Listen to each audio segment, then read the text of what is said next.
Hello guys, welcome to BMS वाला। आज हम पैथोलॉजी का लेक्चर लेके आए हैं जिसमें हम causes of cell injury cover करेंगे। तो हमने इससे पहले पढ़ा था कि सेल की क्या क्या अडेप्टेशन होती है एक्सटर्नल स्टिमुलस के थ्रू। अब इसमें देखेंगे कि सेल की इंजरी हो क्यों रही है, क्या क्या उसके कारण है।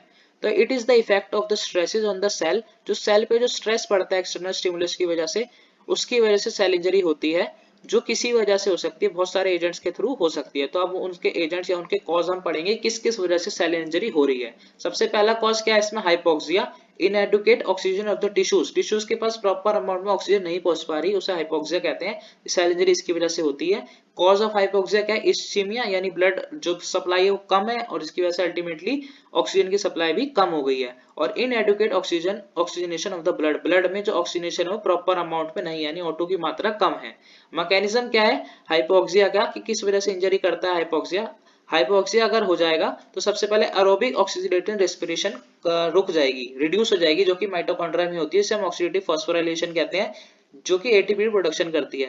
हाइपोक्सिया हुआ और एरोबिक ऑक्सीडेटिव रेस्पिरेशन रुक जाती है। इसकी वजह से क्या है? एटीपी सिंथेसिस, एटीपी बनना कम हो जाता है और अल्टीमेटली सेल इंजरी हो जाती है, क्योंकि एटीपी घट जाती है और उसकी डिमांड पूरी नहीं कर पाती सेल की। उसकी वजह से क्या होता है? Depends on the severity of the hypoxia.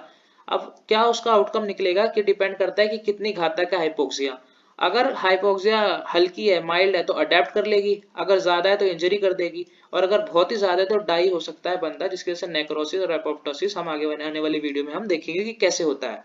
दूसरे कारण हो सकता है फिजिकल एजेंट्स, मैकेनिकल ट्रॉमा यानी इंजरी, किसी ने गोली मार दी, किसी ने चाकू मार दिया, गन शॉट वगैरह। थर्मल इंजरी, जो कि जलने की वजह से, ठंड की वजह से हो सकती है। रेडिएशन, इलेक्ट्रिक शॉक करंट लगने की वजह से इंसान को सेल इंजरी हो सकती है। तीसरा आता है इसमें केमिकल एजेंट्स, किसी केमिकल के सेवन से भी सेल इंजरी हो सकती है, जैसे heavy metal and poison, arsenic वगैरह, strong acid and alkalies, occupational hazard, asbestos, environmental pollutants, air की वजह से, जैसे एयर में कोई पॉल्यूशन है उसकी वजह से भी सेल इंजरी हो सकती है। और सिगरेट स्मोकिंग से भी हमें क्या हो सकता है? सेल इंजरी हो सकती है।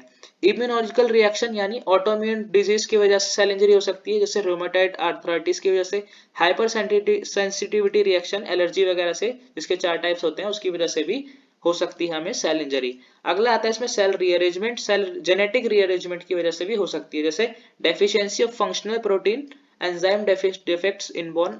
कभी कभी क्या होता है, जब बच्चा पैदा होता है तो उसमें एंजाइम की कमी होती है, इसकी वजह से जो उसका डेफिशिएंसी होती है फंक्शनल प्रोटीन की, इसके से प्रॉपरली सेल जो है पहले से ही इंजर्ड रहता है, उसकी वजह से हो सकती है। एक्यूमुलेशन ऑफ डैमेज डीएनए और मिसफोल्डेड प्रोटीन, जो डैमेज हो गया है डीएनए या फिर प्रोटीन मिसफोल्ड हो गया है, वो एक्यूमुलेट हो जाएगा, तब भी सेल इंजरी हो सकती है। और जेनेटिक मेकअप में ही प्रॉब्लम है, तब की वजह से भी सेल इंजरी हो सकती है। अगला आता है इन्फेक्शियस एजेंट, यानी बैक्टीरिया, वायरस, फंजाई, पैरासाइट्स, इनकी वजह से भी सेल इंजरी हो सकती है।